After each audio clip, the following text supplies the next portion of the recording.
Get your free copy of the complete tutorial at www.teachucomp.com/free. In addition to sharing your screen during a Teams meeting, you can also share a Microsoft PowerPoint presentation, which will grant special permissions to the other attendees. They will be able to navigate to different slides in the presentation without interrupting the main presentation. To share a PowerPoint presentation, click the Share Content button in the Meeting Controls toolbar, and then select the thumbnail of the presentation to share under PowerPoint in the Share tray. If the presentation is not listed, you can simply click the Browse link, navigate to the file, select it, and then click Open to share it. Once you share your PowerPoint presentation, the other attendees can navigate through the slides using the Navigate Back and Navigate Forward arrows that appear in the Meeting Controls toolbar.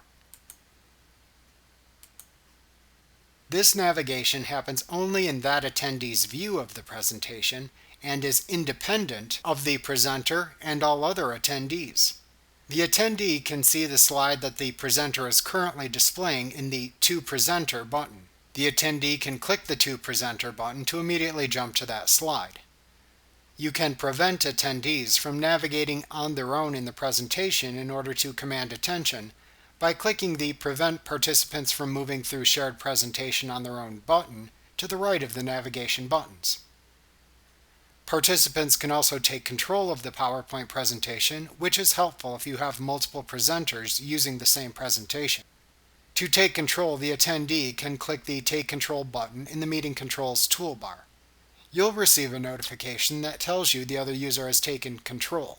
To take control back, simply click the Take Back button that then appears in the Meeting Controls toolbar.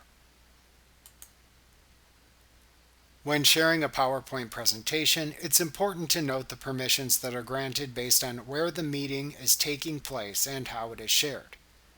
The PowerPoint section in the Share tray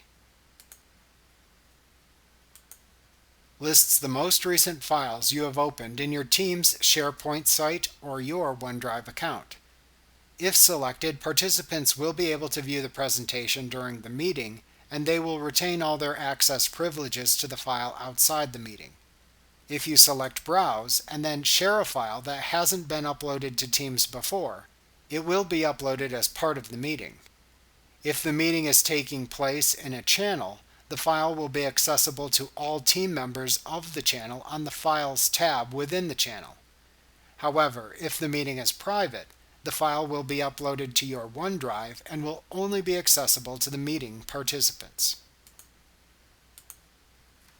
Like what you see? Pick up your free copy of the complete tutorial at www.teachucomp.com/free.